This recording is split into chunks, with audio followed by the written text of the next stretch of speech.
Protest किया था last year, तो ये सेंस नहीं बन रही।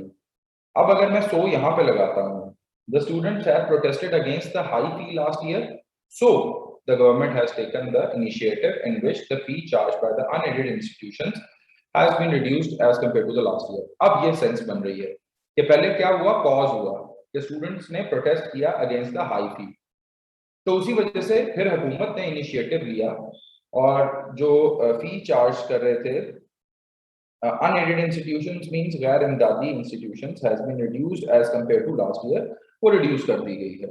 तो अब देखें, सो सेकंड के बाद लगाने से बन रहा था कनेक्शन, तो अगर मैं यहाँ पे सो लगाता हूँ तो उससे पहले क्या हो जाएगा, मेरा एक कॉज आ जाएगा और फिर उसके बाद ये फर्स्ट वाली स्टार्ट हो रही है तो ये इफेक्ट हो जाएगा। नाउ दिस टाइम मेरे पास राइट आंसर क्या होगा, अल्फा नहीं बल्कि बीटा होगा, because second is the cause and first is its effect. Tamanna Khan question है। सर वो आपसे ये पूछना था कि ये जो सो एंड देयरफॉर लगाते हैं ना, ये हम अपनी मर्जी से लगाएंगे कि सेंटेंस के सेंस को देख के, या पहले सो ही आना चाहिए फिर बाद में देयरफॉर आना चाहिए? मैंने तो ये ट्रिक के तौर पे बताया है सो देयरफॉर। अगर सो देयरफॉर लगाने से, सो देयरफॉर का काम पता है कब तक है, सिर्फ अल्फा बीटा जज करने के लिए, कॉज और इफेक्ट जज करने के लिए। ये आप अपने पास से ही लगाएंगे, ये एक पार्ट ऑफ ट्रिक है। तो अगर ये पार्ट ऑफ ट्रिक चल जाती है, कनेक्शन बन जाता है लॉजिकली, फर्स्ट और सेकंड के दरमियान में लिंकअप हो रहा है, तो ठीक है, हम सो देयरफॉर से काम चला लेंगे। बट व्हाट इफ कि सो देयरफॉर से काम नहीं चलता, फिर हम अगले ऑप्शंस के ऊपर मूव करेंगे। सर ये तो पता है ना, मगर कब कब मतलब कहाँ पे लगाएंगे सो देयरफॉर को? मतलब अपनी सेंस से लगाएंगे कि सेंटेंस पे के जहाँ पे आता है, या फिर हर सेंटेंस में लगाना होगा, हर सेंटेंस में कोई भी अनसीन क्वेश्चन आएगा, सो देयरफॉर पहले लगाना है। सो देयरफॉर से काम चल जाता है तो ठीक है, नहीं चलता तो फिर अगले ऑप्शन पे मूव कर जाएंगे, अपने पास से लगाना। अब क्वेश्चन देखते साथ ही तो तुम्हें नहीं पता चलेगा ना कि मेरे पास कौन सा कॉज है कौन सा इफेक्ट है। वो जब प्रैक्टिस हो जाएगी इन 40 सवालों की, 40 क्वेश्चंस की, तो फिर तुम्हें आइडिया होगा कि सो देयरफॉर अब यहाँ पे लगाना बेवकूफी है। अभी इनिशियल बेसिस के ऊपर तो मैं सो देयरफॉर ही लगवाऊंगा, सारे क्वेश्चंस के ऊपर सो देयरफॉर लगवाऊंगा, और वो इस वजह से लगवाऊंगा क्योंकि ताकि आप लोग अंडरस्टैंड कर सकें कि कहाँ पे सेंस बन रही है, कहाँ पे सेंस नहीं बन रही। सही सर।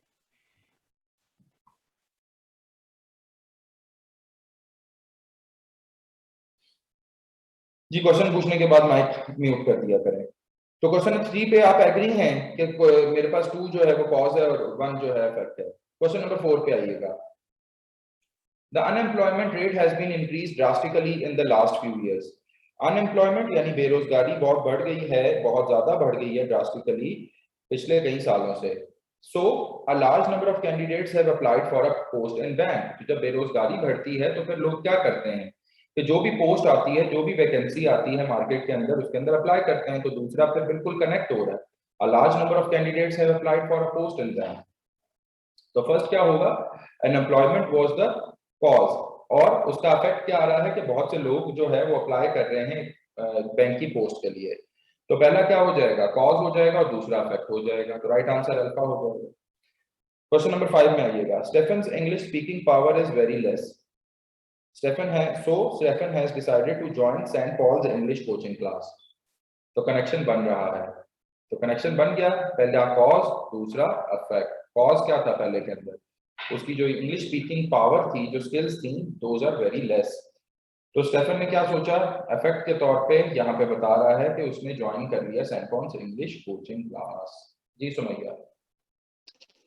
सर क्वेश्चन नंबर 4 में सर मेन काज जो है सर अनएम्प्लॉयमेंट है दोनों केसेस में, तो सर क्या ऑप्शन ई करेक्ट नहीं हो सकता?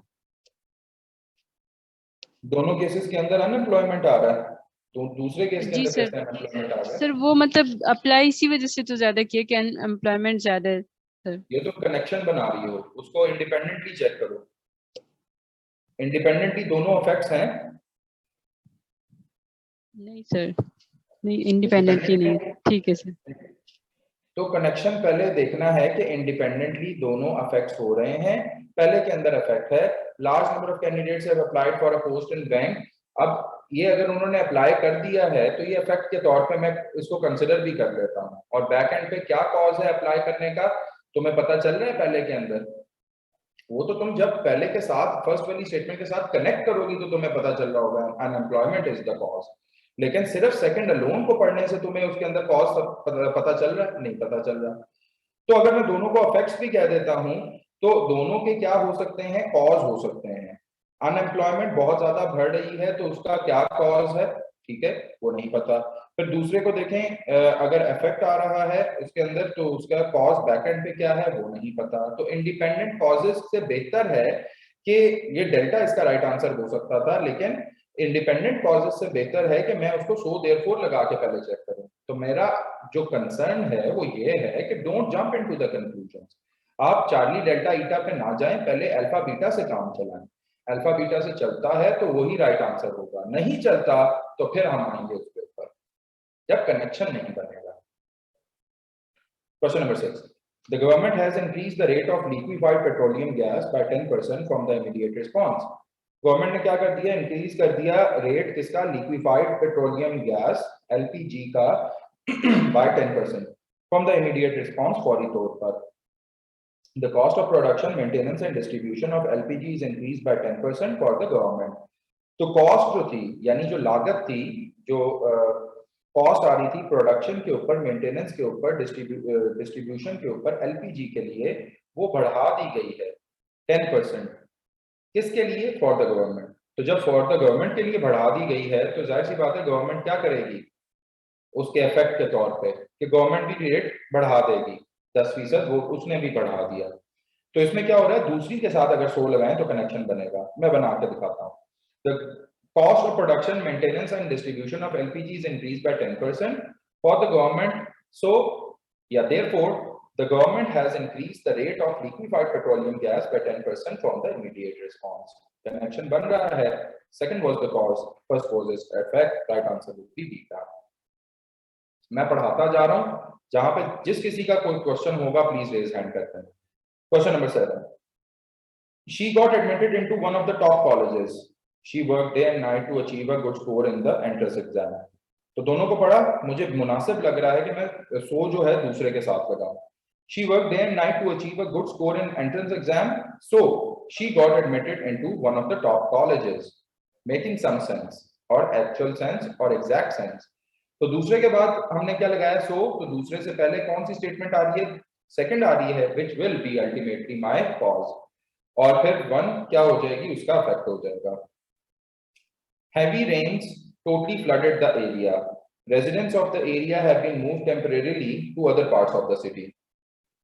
तो हैवी रेन्स ने क्या किया? टोटली फ्लड कर दिया एरिया को।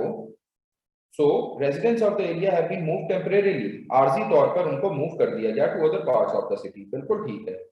तो heavy rains totally flooded the area, so residents have been move temporarily to the other parts of the city. तो पहला क्या हो गया? कॉज था, heavy rains was the cause. और व्हाट वाज इट्स इफेक्ट? के लोगों को वहां से मुंतकिल कर दिया गया आरजी तौर पर। तो पहला कॉज, दूसरा effect. Right answer alpha. Question number 9. There was a huge rush of people to the passport office last Friday. कि passport office में last Friday में बहुत ज़्यादा rush पाया गया था लोगों का। The authorities had decided to close it down for a month and relocate it elsewhere. Authorities ने ये decide किया कि उसको बंद कर दिया जाए for a month, 1 महीने के लिए, and relocate elsewhere, और उसको किसी और position की जगह, किसी और location की जगह वहां पे मुंतकिल कर दिया जाए। तो अब यहाँ पे मैं देखता हूँ कि अगर मैं फर्स्ट के साथ 100 लगाता हूँ, there was a huge rush of people to passport office last Friday, so the authorities had decided to close it down for a month and relocate elsewhere. तो पासपोर्ट ऑफिस में रश हो जाने की वजह से क्या करना चाहिए पासपोर्ट ऑफिस वालों को? कि उनको बंद कर देना चाहिए 1 महीने के लिए और वहां से कहीं और जगह अपनी मुंतकिल कर देनी चाहिए। नहीं, ये तो कोई सेंस नहीं बन रही भाई। रश आया तो डील विद इट। दूसरे के साथ 100 लगाते हैं। The authorities had decided to close it down for a month and relocate elsewhere. Therefore, इसीलिए there was a huge rush of people to the passport office last Friday, which is exactly making some sense. The authorities ने ये decide किया कि उसको close कर दिया जाए। वो क्यों कर दिया जाए ये हमें नहीं पता। Down for a month and relocate elsewhere. तो जब relocate भी करेंगे और close भी करेंगे 1 महीने के लिए, तो 1 महीने के लिए जिनके काम रुके हुए हैं वो क्या करेंगे? वो फिर रुके हुए होंगे और उसके बाद जब वो उनको पता चलेगा कि 1 महीने के बाद ये खुल गया है और उसको रिलोकेट कर दिया गया है यहाँ पे, तो वो फिर क्या करेंगे? रश करेंगे to the passport office. So statement 2 is the cause, first is its effect. Saad question है. सर मैं एग्री करता हूँ स्टेटमेंट 2 कॉज है और स्टेटमेंट 1 इफेक्ट है, लेकिन इन माय ओपिनियन जो स्टेटमेंट 2 है ना उसकी फ्रेजिंग बहुत भी अच्छी नहीं है। तो क्या उसने हुआ? उन्होंने ऐसे इम्प्लाई करने की कोशिश की या तो कंफ्यूज करने के लिए, लेकिन मेरे ख्याल में the authorities had decided to close the passport office for a month, ये उनको स्पेसिफाई करना चाहिए था। उस फ्रेजिंग उन्होंने बहुत अच्छी नहीं रखी हुई इस वाले क्वेश्चन के अंदर। अब अगर नहीं रखी हुई होती ना तो फिर सो देयरफॉर से ही आपको कनेक्शन बनाना पड़ता है। हाँ जी, नहीं वो लॉजिकल तो उसका बनता वही है कि बंद करने का सोचा तो इसलिए रश पड़ गया, लेकिन फ्रेजिंग इसकी ना खास अच्छी नहीं है। अब फ्रेजिंग जो जितने भी मोस्टली क्वेश्चंस हैं ये हम ऑथर्स, इंग्लिश ऑथर्स हैं, इंडियन ऑथर्स हैं, वहीं से लेते हैं और जिस तरह की फ्रेजिंग वो यूज करते हैं हम एग्जैक्टली वही यहाँ पे कोट करते हैं, कोई अपने पास से तो करता ही नहीं है। और इसी तरह के क्वेश्चन जो है वो पीएमसी वाला ही पूछेगा। लेकिन सर एग्री करते हैं? हाँ मैं एग्री करता हूँ, लूप होल्स हैं, लेकिन सो देयरफॉर के लिए हमने कनेक्शन बनाना होता है जो कि इसके अंदर बन रहा है, उसके बाद खत्म करते हैं।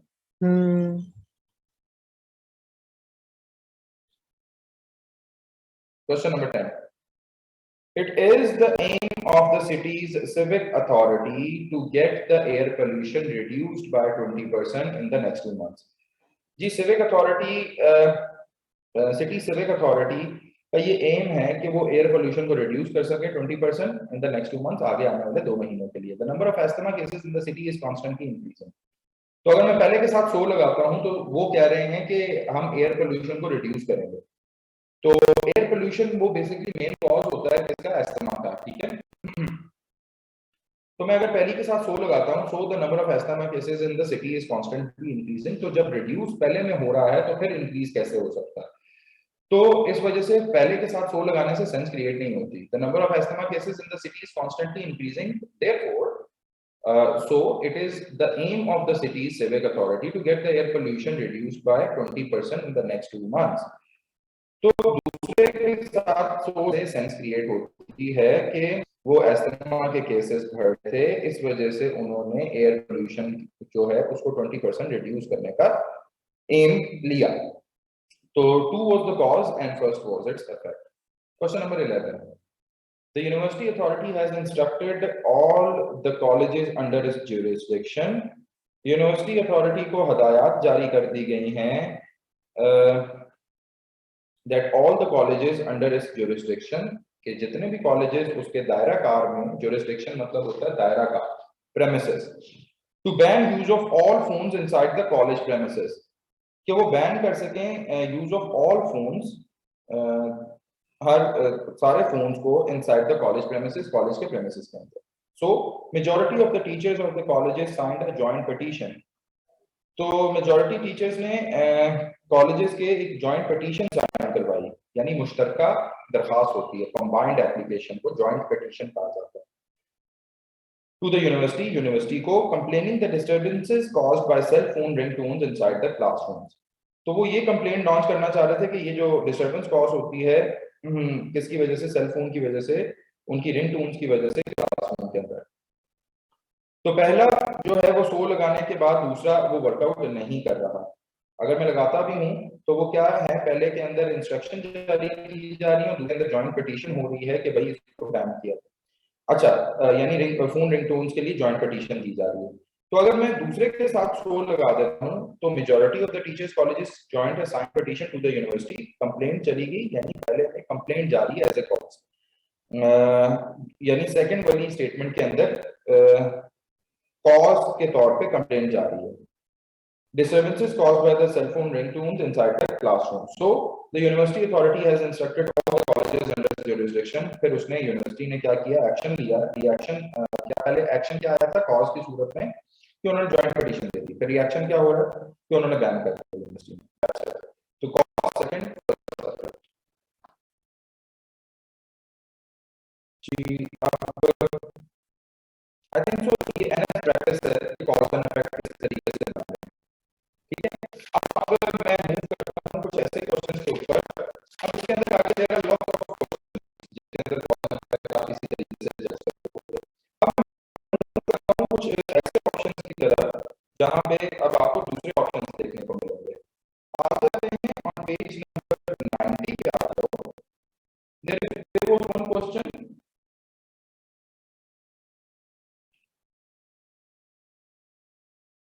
जी, ये क्वेश्चन है, question number 22.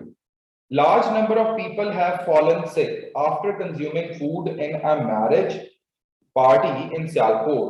So, major part of the locality of Sialkot is flooded due to a week-long rain and has become inaccessible. तो पहले के साथ 100 लगाया तो कोई सेंस ही नहीं बनी। पहले में क्या हो रही थी, मैरिज पार्टी हो रही थी और दूसरे के अंदर फ्लड आया हुआ है, ठीक है, तो कोई सेंस नहीं बन रही। दूसरे के साथ 100 भी लगा के चेक कर लो। पहले के दूसरे के अंदर क्या होगा, फ्लड आया होगा, तो फिर वो दूसरे के साथ कनेक्ट करने की कोशिश करूंगा तो वो मैरिज पार्टी एंजॉय कर रहे हैं सियालकोट में।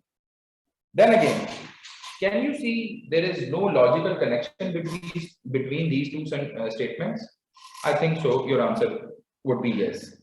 तो इसका मतलब क्या हुआ, my alpha option and beta option ये डिलीट हो गए हैं, दे आर वैनिश्ड। तो जब ये वैनिश हो जाए तो हम डेल्टा और ईटा पे आते हैं, ठीक है, और डेल्टा और ईटा पे मैं अब आ गया हूं कि पहले मैं डेल्टा और ईटा देखूंगा। तो स्टेटमेंट 1 देखो, large number of people have fallen sick, वो सिक हो गए हैं। After there is another keyword, गौर करो, इसको नोट करो, इस कीवर्ड को, ये आफ्टर है। तो ये कीवर्ड हमारे पास आ गया आफ्टर। आफ्टर के बाद क्या होगा, जो कुछ भी बताया गया होगा वो हमारा अफेक्ट होगा, और आफ्टर से पहले जो बताया गया होगा वो हमारा कॉज हो जाएगा। तो have fallen sick, that was the cause, और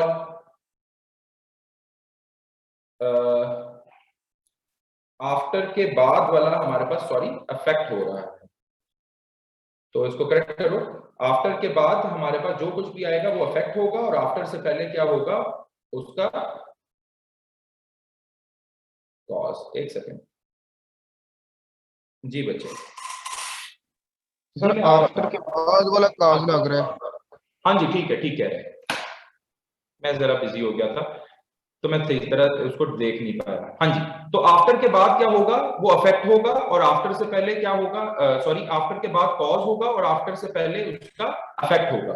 तो ये बात याद रखनी है। जो सो देयरफॉर में हम करते हैं, तो सो देयरफॉर में पहले हमारे पास क्या होता है, सो से पहले कॉज होता है और सो के बाद क्या होता है, अफेक्ट होता है। जब ये हमने देखा, आफ्टर देखा ये कीवर्ड, तो आफ्टर के बाद जो होगा वो हमारे पास क्या हो जाएगा, फिर अल्टीमेटली उसका कॉज होगा, और आफ्टर से पहले क्या होगा, अफेक्ट होगा। तो ये आफ्टर कीवर्ड हमने देख लिया। तो ये कंज्यूमिंग फूड क्या था, this was the cause basically, और आफ्टर से पहले have fallen sick, this was the affect. तो कंज्यूमिंग फूड पहले हुआ, कॉज हुआ, और फिर बाद में अफेक्ट हुआ, जिसकी वजह से वो बीमार हो गए। आई होप सो ये क्लियर होगा। अच्छा, अब ये एक पर्टिकुलर वो है स्टेटमेंट है, इसके अंदर दोनों ही चीजें आ रही हैं। दूसरे के अंदर देखें, major part of the locality of Sialkot is flooded due to a week long rain and has become inaccessible. अब यहां पे भी देखो कीवर्ड आया, दैट इज ड्यू टू।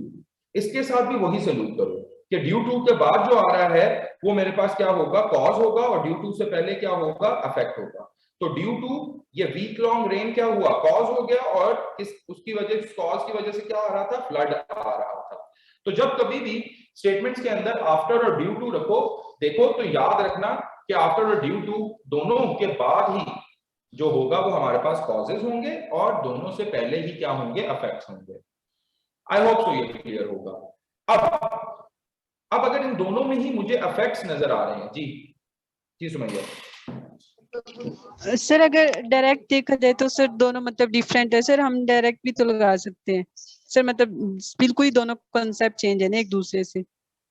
जी मैं वही बताना चाह रहा था कि दोनों को अफेक्ट्स डिक्लेयर कर देंगे कि दोनों के अंदर अफेक्ट्स देखे जा सकते हैं, लेकिन कॉज उनका जो है वो सेम नहीं है। कॉज एक के अंदर क्या था कि कंज्यूमिंग फूड की वजह से कॉज हुआ था, और दूसरे के अंदर वीक लॉन्ग रेन की वजह से कॉज हुआ था। तो जब दोनों का कॉज सेम नहीं है तो इंडिपेंडेंट कॉजेज हो जाएंगे। तो इंडिपेंडेंट कॉजेज से राइट आंसर क्या करते हैं, फिर हम डेल्टा राइट आंसर कर देते होते हैं। यस ठीक है, आसान क्वेश्चन। सर इनके जो इफेक्ट हैं वो सेम कैसे हो रहे हैं, लाइक एक इफेक्ट में लोग सिक हो रहे हैं और एक में फ्लूड आ रहा है, क्या कहते हैं मैं तो उसको? कह ही नहीं रहा कि सेम हो रहे हैं, मैं तो कहा इंडिपेंडेंट कॉजेज है भाई। एहसान, मैंने इंडिपेंडेंट कॉजेज कहा है, मैंने सेम सम कॉमन कॉज तो कहा ही नहीं। क्लियर है सही एहसान? सही मतलब इफेक्ट भी इंडिपेंडेंट है बोल के हाँ, तो इफेक्ट्स देखने को मिल रहे हैं, तो इफेक्ट्स क्या आ जाएंगे, फिर हमारे पास कॉजेस मैंने देखने थे कि कॉजेस सेम है, कॉजेस सेम नहीं थे, कॉमन कॉज नहीं था उनका, तो जो कॉमन कॉज नहीं है तो फिर इंडिपेंडेंट कॉजेस आ जाएंगे। तो right answer would be delta.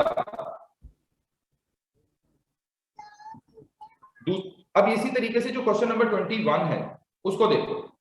तो क्वेश्चन नंबर 21 में एक प्रैक्टिस के तौर पे कर लेते हैं। क्वेश्चन नंबर 21 में कह रहा है for the past few months the prices of spices have not been changed in the domestic market.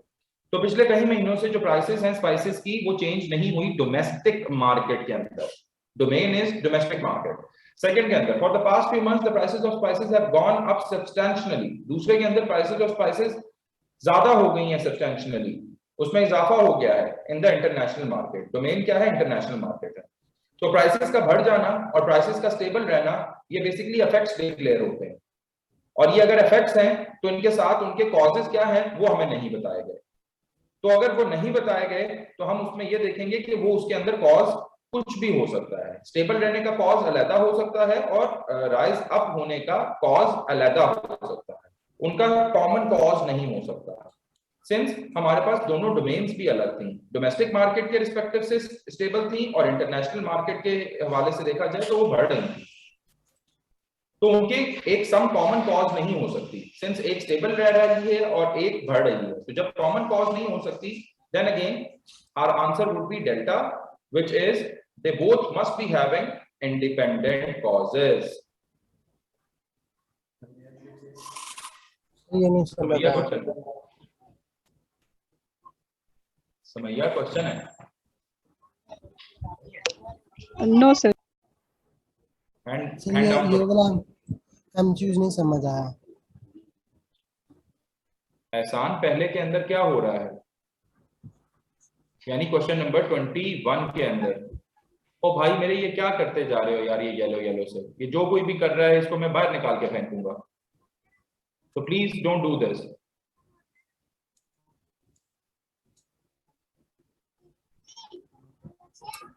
एहसान स्टेटमेंट्स के अंदर देखो, तो पहली स्टेटमेंट के अंदर for past few months prices of spices have not been changed. तो पिछले कई महीनों से स्पाइसेस की जो प्राइसेस हैं वो चेंज नहीं हो रही, किसमें? डोमेस्टिक मार्केट में। मींस टू से दे आर स्टेबल। दूसरे के अंदर देखो for the past few months the prices of spices have gone up substantially in the international market. और दूसरे के अंदर इंटरनेशनल मार्केट थी और उसके अंदर prices of spices they have gone up, यानी इंक्रीज हो रही हैं सब्सटेंशियली, उनमें इजाफा हो रहा है। तो both of these are considered to be the effects, ये इफेक्ट्स हैं। अब उनके बैक एंड पे कॉजेस क्या हैं ये नहीं बताए गए और ना ही हमने वो उसके बारे में देखना है। हम दोनों को ही इफेक्ट्स डिक्लेयर कर चुके हैं। अब दोनों को ही इफेक्ट्स डिक्लेयर कर चुके हैं तो उसके लिहाज से अगर हम देखें तो एक का कॉज, एक के बैक एंड पे देखा जाए तो कॉज किसकी वजह से बन रहा है? स्टेबल रहने की वजह से अफेक्ट बन रहा था। और दूसरे के अंदर अगर हम देखें कॉज देखें तो अफेक्ट किस वजह से बन रहा है कि वो राइज अप कर रहा है। तो डेफिनेटली कॉजेज आपके पास बिल्कुल सेम तो हो ही नहीं सकते इसके अंदर। तो सेम जब नहीं है तो फिर इंडिपेंडेंट कॉजेज होंगे, और इंडिपेंडेंट कॉजेज क्या है वो नहीं पता, लेकिन हम ये डिक्लेयर जरूर कर सकते हैं कि वो इंडिपेंडेंट कॉजेज होंगे। क्यों? क्योंकि एक के कॉज की वजह से मार्केट में जो प्राइसेस हैं वो स्टेबल रह रही थी, दूसरे के कॉज की वजह से मार्केट में, इंटरनेशनल मार्केट में जो प्राइसेस थी वो रोज कर रही थी, राइज कर रही थी। तो इस वजह से हमने इसका डेल्टा आंसर किया। Ramin Khan question. Sir, the answer at the back is C. Yes, you are right, absolutely right. मैं उसका ही काउंटर करने लगा था कि इसका बैक एंड पे जो आंसर दिया हुआ है दैट इज चार्ली, उसको डिलीट कर लो, ये इसका राइट आंसर डेल्टा बनता है। ठीक है, वो गलती से वहां पे चार्ली दे दिया गया था। Okay, sir. तो ठीक है, ये दोनों ही जो हैं ये तो कॉजेज तो मैं इनको डिक्लेयर कर ही नहीं सकता, ये तो इफेक्ट्स ही नजर आ रहे हैं स्ट्रेट अवे। तो जब ये इफेक्ट्स हैं हम चेक करते हैं कॉमन कॉज है कि इंडिपेंडेंट कॉज है। आप इसी लिहाज से फिर चेक करेंगे, जो डेल्टा और ईटा के लिए चेक करना होता है ना, तो सबसे पहले चेक करना होता है कि उसके अंदर इफेक्ट्स आ रहे हैं कि नहीं। इफेक्ट्स को पॉइंट आउट कर दो, फिर उसके बाद देखना होता है कि उसके अंदर कॉमन कॉज है कि नहीं। अब जैसे कि मैं एक कॉमन कॉज वाला भी क्वेश्चन करवाता हूं, अब ऑल्दो मैं बोल रहा हूं लेकिन चलो समझाने की हद तक। क्वेश्चन नंबर 18 पे आओ। तो क्वेश्चन नंबर 18 ये लिखा हुआ है, इसके अंदर पहली स्टेटमेंट में कह रहा है there has been an increase in the underground water level column at all places in Lahore due to the last years monsoon rains. You can see due to over here. तो ड्यू टू के बाद अभी पढ़कर आए हैं, क्या होगा, वो कॉज होगा। तो लास्ट ईयर मॉनसून रेन्स एक कॉज हो गया, और उससे पहले जो मुझे बताया जा रहा था वो अफेक्ट है। वो अफेक्ट क्या है, there has been an increase in the underground water level.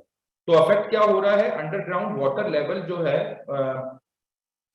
एक कॉलम के अंदर जो वाटर का लेवल है वो इंक्रीज हो रहा है। तो कॉज भी पता चल गया और इफेक्ट भी पता चल गया पहली स्टेटमेंट के अंदर। जी दूसरे में आते हैं। Most of the trains were cancelled last year due to the water logging on the tracks. अब इसके अंदर अगर आप सो देयरफॉर लगाओगे तो डेफिनेटली कोई कनेक्शन बनता नजर नहीं आएगा, इस वजह से हम स्ट्रेट अवे फिर अब उसके ऊपर पॉइंट के ऊपर आ रहे हैं। तो सेकंड में most of the trains were cancelled, वो कैंसिल हो गई last year due to, I have seen due to as the keyword once again. तो ड्यू टू के बाद देखो water logging on the tracks. Now what is water logging? Water logging का मतलब है पानी का जमा हो जाना। तो due to water logging on the tracks, तो water logging on the tracks would be my cause. और उससे पहले अगर मैं देखूं ट्रेन्स वर कैंसल्ड, ये उसका इफेक्ट था। तो I can see the effects in it. एक के अंदर इफेक्ट क्या है, increase in the underground water level column, और एक के अंदर इफेक्ट क्या है, ट्रेन्स वर कैंसल्ड। और कॉज क्या है, last year monsoon rains, monsoon rains की वजह से। और एक के अंदर कॉज क्या है, water logging on the tracks, यानी पानी के जमा हो जाने की वजह से। और पानी जमा कैसे होता है, that is basically due to the rains. तो दोनों के अंदर ही मुझे जो सेंस आ रही है, जो एक बेटर सेंस लॉजिक क्रिएट होती है, that is basically because of the common cause, and that common cause is water rain and problem. तो राइट आंसर इसका ईटा हो जाएगा।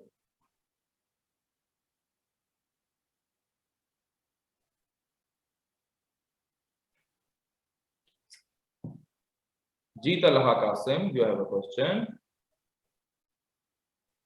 सर जो स्टेटमेंट 2 की कॉज है, वो उसका स्टेटमेंट 2 की जो इमीडिएट कॉज है सर, वो तो डिफरेंट है, लेकिन क्या है, water logging on the tracks. अब आपको क्या वहां पे देखने को मिले, रेन देखने को मिले, मॉनसून रेन्स लिखा होता तब सेंस बनाते, नहीं ऐसे नहीं है। हमने कॉमन कॉज को भी कनेक्ट करना होता है। ऐसे नहीं होता कि वो डिफरेंट लिखी हुई है तो वो चलो कॉमन कॉज नहीं हो सकता। हम कॉमन कॉज को कनेक्ट करना चाह रहे हैं कि कॉमन कॉज बन सकती है कि नहीं बन सकती। अब मॉनसून रेन्स की वजह से पहले में कॉज था, दूसरे के अंदर due to water logging on the tracks. तो ट्रैक्स के ऊपर पानी कैसे जमा होगा, मतलब वहां पे कोई वाटर का टैंक आके उल्टा होगा। मैं इस लिहाज से इसको इंडिपेंडेंट कॉज करूं, नहीं। ऑब्वियस सी बात है, there would be a natural कोई रेन्स हुई होंगी और मूसलाधार बारिशें हुई होंगी, तो उसकी वजह से ही पानी जमा हुआ होगा ना। और कोई सेंस बना सकते हो इसके अंदर, मुझे इंडिपेंडेंट कॉज करके दिखा दो अगर कॉमन कॉज नहीं है तो। नहीं चला तो सेंस बना रहे। नहीं बना सकते ना, तो फिर कॉमन कॉज मेरी बात मान लो।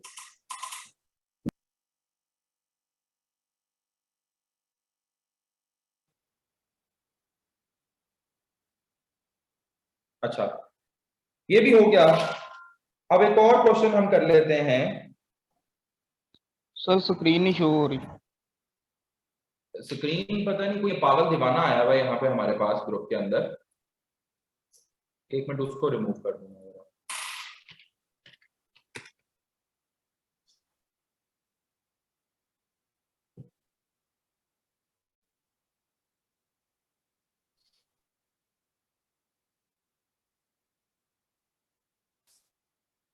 जी एक सेकंड, मैं शेयर कर दूँ।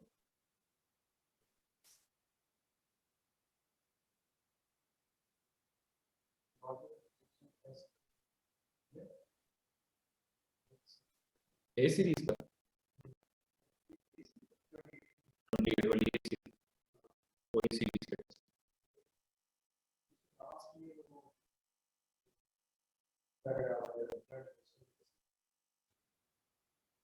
कर लिए, सॉल्व कर लिए।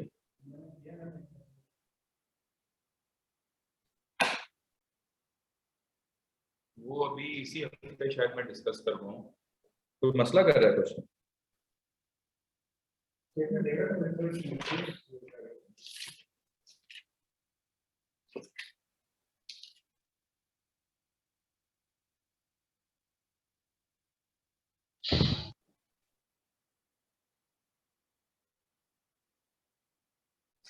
जी, can we move towards question number 12? एक दो और क्वेश्चंस मैं इसी तरीके से करवाता हूँ जिससे आपको आइडिया होता जाएगा। Question number 12 says the performance of most of the students in final exam of, एक मिनट, अभी भी शेयर नहीं की मैंने, शेयर, तो आई होप सो कि अब शेयर हो रही होगी।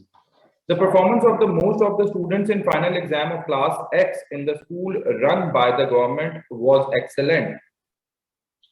जी, बच्चों की परफॉर्मेंस जो है, स्टूडेंट्स की जो परफॉर्मेंस है फाइनल एग्जाम के अंदर क्लास X या क्लास 10 कर लो, इन द स्कूल रन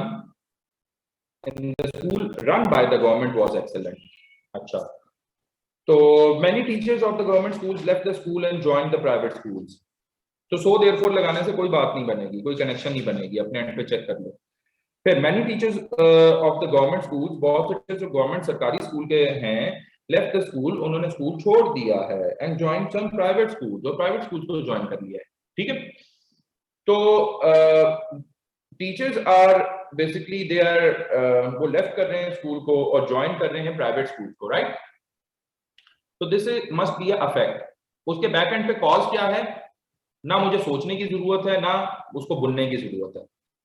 मतलब अगर मैं सोचता भी हूं कि अगर उन्होंने स्कूल छोड़ दिया है और प्राइवेट जॉब्स पे चले गए हैं, प्राइवेट स्कूल्स को ज्वाइन कर लिया है, तो क्या रीजन हो सकता है? सैलरी नहीं बढ़ रही, सैलरी आ नहीं रही, सैलरी में डिले है, there could be lots of causes, ठीक है, जिसकी वजह से उन्होंने लेफ्ट कर दिया। अच्छा, पहले पे आओ। The performance of most of the students in final exam of class 10 in the school run by the government was excellent. और उसके अंदर स्टूडेंट की परफॉर्मेंस अच्छी हो रही है जी, ये भी इफेक्ट्स हैं। ठीक है, अब बैक एंड पे कॉज क्या है कि उन्होंने तैयारी बहुत अच्छी की थी, ठीक है, टीचर्स ने, उस्ताद ने उनके साथ बहुत अच्छी मेहनत करवाई थी, whatever the causes are, these two are basically the effects. एक के अंदर उनका जो परफॉर्मेंस है वो एक्सीलेंट हो रही है एज एन इफेक्ट, और एक के अंदर क्या हो रहा है कि उन्होंने स्कूल लेफ्ट कर दिया टीचर्स ने। तो I should be calling both of these. तो मैं इसको इफेक्ट्स कहूंगा, और इफेक्ट्स कहने के बाद अब मैंने ये देखना है कि क्या इनके इंडिपेंडेंट कॉजेज हैं कि सम सेम कॉमन कॉज है। तो बच्चों की परफॉर्मेंस अच्छी होने का और टीचर्स के स्कूल छोड़ने का क्या कॉमन कॉज हो सकता है? ऑफ कोर्स नॉट, कोई सेंस ही नहीं बनेगी। तो जब कॉमन कॉज नहीं हो सकता तो फिर क्या होंगे? Independent causes. तो right answer would be delta. Sir time हो गया है, रेज हैंड। अच्छा भाई, एक दो सवाल और करवाने दो ना, आखिरी सवाल करवा रहा हूं बस। हाँ जी सर, टाइम हो गया। साद अजीज, आखिरी क्वेश्चन। सर ये, हाँ हाँ सर ये मुझे जो समझ आ रही है कि जो सेंटेंस है जिसमें आप कह रहे हैं कि कॉज है तो ये इफेक्ट है, सॉरी, तो इसमें अगर कोई सेंटेंस से देखें, हर सेंटेंस का हम लोग कॉज भी बना सकते हैं, इफेक्ट भी बना सकते हैं, जो वो डिपेंड करता है कि हम फॉलो ऑन क्या करें उसका। तो हम लोग अगर नॉर्मली में सेंटेंस दिया जाए तो हम लोग उसे इफेक्ट ही कंसिडर करेंगे, उसको इफेक्ट कंसिडर करेंगे। और जब इफेक्ट्स नहीं कंसिडर कर पा रहे होगे और उनके कॉजेज भी मेंशन नहीं होंगे तो वो इफेक्ट्स नहीं होंगे, तो फिर क्या होंगे? वो दोनों कॉजेज ही होंगे, इंडिपेंडेंट कॉजेज होंगे। तो पहला फोकस क्या होना चाहिए कि उसको इफेक्ट्स बनाने की कोशिश करो। If not alpha and beta, तो फिर उनको इफेक्ट्स डिक्लेयर करने की कोशिश करो। और इसके अंदर इफेक्ट्स ही हो रहे हैं, मैं मतलब इसको कॉज किस तरह का कह सकता हूँ? कॉज कैसे कह सकता हूँ, जरा मुझे समझाओ।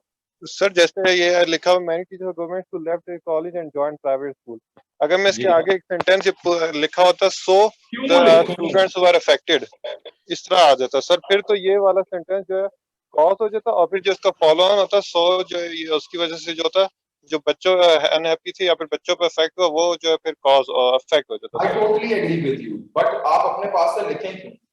आपके पास क्यों आप लिखना चाह रहे हैं? मैंने आपको कहा, अलाउ किया कि आप लिखें इस तरह। आपने उसको जो जिस तरह है उसी तरह डील करें, और उसी तरह डील करने से मैं उनको इफेक्ट्स डिक्लेयर कर रहा हूं। अगर आपको ये सर मैं वही कह रहा कि इफेक्ट ही लगेगा इस सेंटेंस को। साथ क्या कह रहे हो? मैं सर वही कंफर्म कर रहा था कि इसी तरह इफेक्ट ही लेंगे ना इसको। हाँ, ये तो इफेक्ट ही है, मतलब ये दोनों इफेक्ट हैं, इसके ऊपर हम दोनों एग्री कर रहे हैं। अब उसके अंदर आगे कंटेंट चेंज करने के लिए मैं क्या लगा दूं जिसकी वजह से पूरा कॉन्टेक्स्ट ही चेंज हो जाएगा? तो there are so many things यार, मैं कर सकता हूं उसको, लेकिन मैं क्यों करूं? मैं नहीं करूंगा। क्योंकि मैंने क्वेश्चन को उस हिसाब से ही देखना है। तो we are agreeing on this कि ये डेल्टा मेरे पास राइट आंसर है। मैं एक आखिरी क्वेश्चन करवाने जा रहा हूं, उसको भी देख लो। Then I would be, finished with these units.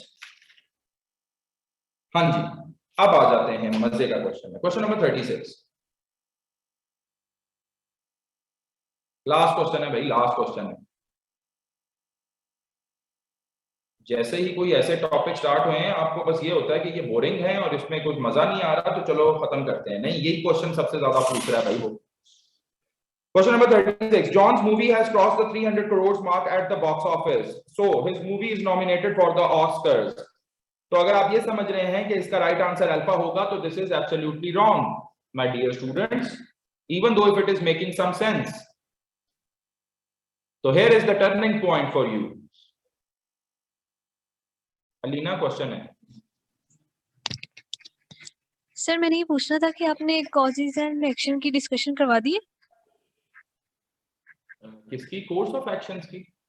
जी जी नहीं बच्चे, मैंने ये स्टार्टिंग में ही बताया था कि मैं कोर्स ऑफ एक्शंस पढ़ा चुका हूं। आज मैं कॉज एंड इफेक्ट पढ़ा रहा हूं, कल मैं आके क्रिटिकल थिंकिंग पढ़ाऊंगा।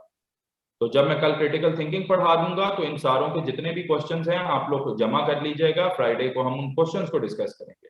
जब उन क्वेश्चंस को डिस्कस कर लिया जाएगा, फिर हम मूव करेंगे सैटरडे पे, और सैटरडे पे हम टेस्ट डिस्कस करेंगे।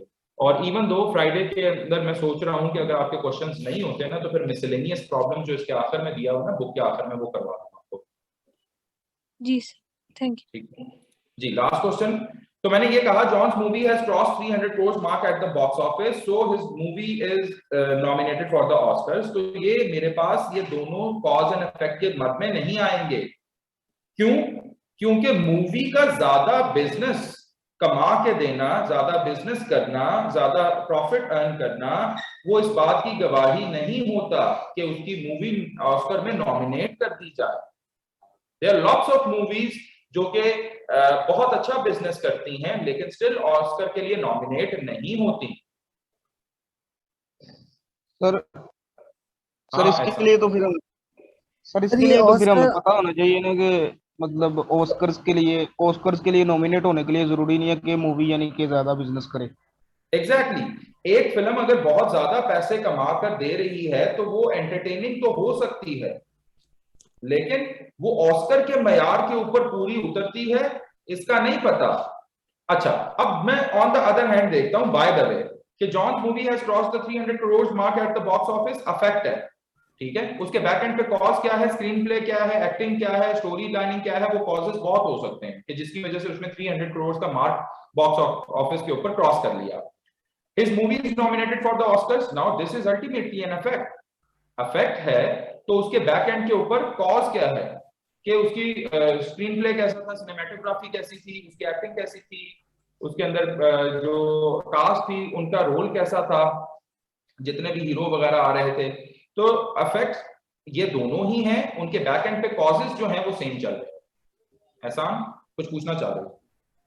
सर बस ये पूछना था, ये जो ऑस्कर ये अवार्ड है ना, मेरे ख्याल से कि इसमें पूरे वर्ल्ड के ये जो मूवीज वगैरह ये हाँ जी, हाँ जी, तमाम बॉक्स ऑफिस की, मतलब जिसमें बॉलीवुड, लॉलीवुड को तो छोड़ ही दो, बॉलीवुड आता है और उसके अंदर फिर हॉलीवुड ही ज्यादातर राज करता है उसके अंदर। तो मैं सिर्फ ये समझाना चाह रहा हूं कि फिल्म का ज्यादा पैसे कमाना और ऑस्कर के लिए नॉमिनेट होना, ये दोनों इफेक्ट्स हैं। अगर ये दोनों इफेक्ट्स हैं, तो उसके बाद सर कॉजेज आप कह रहे हैं सेम होंगी, ये दोनों हाँ जी, इफेक्ट्स हैं। हाँ, कॉजेज, एक मूवी ज्यादा बिजनेस क्यों कमाती है? क्योंकि वो अच्छी है, एंटरटेनिंग है, मूवी है, ठीक है। और ऑस्कर के लिए नॉमिनेट क्यों होती है? क्योंकि उसका स्क्रीन प्ले, उसकी स्टोरी राइटिंग, उसकी स्क्रिप्ट राइटिंग, उसकी ईच एंड एवरीथिंग जो है अप टू द मार्क है। तो सर फिर इन दोनों सेंटेंसेस को, स्टेटमेंट्स को कनेक्ट कर तो सकते हैं ना, मतलब एक्टिंग अच्छी थी तो उसने ज्यादा बिजनेस किया तो मतलब वो नॉमिनेट होगी। उसकी भी वजह यही है कि वो अच्छी थी, एंटरटेनिंग थी, या रोल अच्छा था उसमें जो एक्टिंग की गई थी।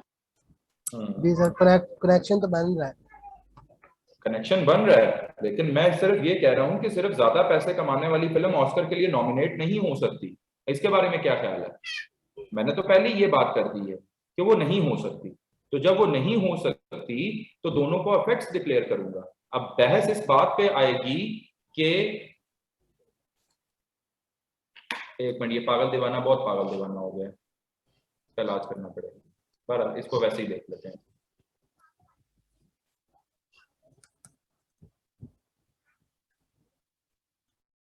तो मैं ये कहना चाह रहा हूं कि ये दोनों अफेक्ट्स हैं, और अफेक्ट्स के साथ मैं ये देखना चाह रहा हूं कि इंडिपेंडेंट कॉजेज हैं या कॉमन कॉजेज हैं।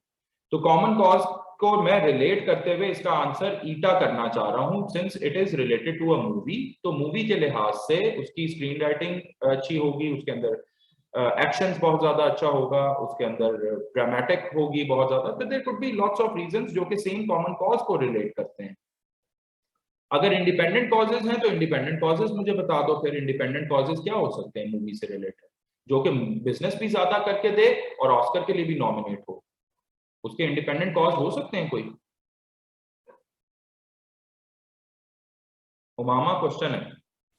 सर मैं यही कह रही हूँ कि फिर तो इसका डेल्टा नहीं होना चाहिए, क्योंकि फिर कॉज अगर कोई और है तो मतलब कॉजेज और ही होने चाहिए, क्योंकि अगर एक ही कॉज है तो फिर तो ये एक दूसरे के साथ लिंक कर रहे हैं ना। नहीं, एक ही, मैं तो कॉज बता रहा हूं कि अफेक्ट्स दोनों ही हैं। तो अगर दोनों अफेक्ट्स हैं तो उसके बाद मेरी बहस इस पे है कि कॉमन कॉज है कि नहीं। मैं ये क्लेम कर रहा हूं कि it is having the common cause. वो कॉज क्या है? एक्टिंग और स्टोरी का हो सकता है, ठीक है, वो दोनों के अंदर ही होगा। एक्टिंग और स्टोरी की वजह से 300 करोड़ का बिजनेस क्रॉस कर सकती है, करके दे सकती है। एक्टिंग और स्टोरी की वजह से क्या हो सकती है? ऑस्कर नॉमिनेट भी हो सकती है। तो मैं तो कॉज सेम करने के चक्रों में हूं। बहस मेरी आप लोगों के साथ ये है कि अगर मैं ऐसे कर रहा हूं, आप मुझे इंडिपेंडेंट कॉजेस क्रिएट करके दें। अगर आप इंडिपेंडेंट कॉजेस क्रिएट कर देते हैं दोनों अफेक्ट्स के अगेंस्ट, मैं उससे एग्री कर जाऊंगा। आप मुझे वो करके दे ही नहीं रहे। आप कह रहे हैं इंडिपेंडेंट कॉजेस है, उसके खिलाफ कोई रीजन ही नहीं देते थे। So I think so my point is clear. I have had enough discussion so far.